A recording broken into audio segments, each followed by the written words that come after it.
Kapag nasira yung sapatos, mga mumurahing sapatos, punggal po ito. Ito lang kailangan. Isang rivet, tsaka blind rivet. Tanggalin nyo lang yan. Ito, suksok nyo doon. Sa mga nasisira dyan, ang mga lock ng sapatos ng anak. Ito lang, oh.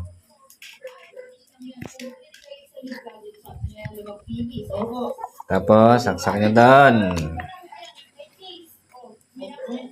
Ayan, oh.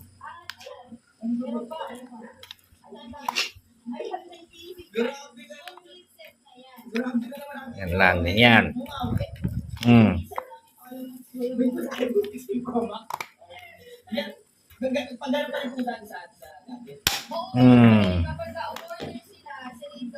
Kabit na yun.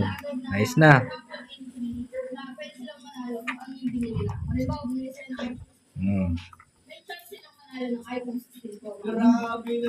Rivet lang.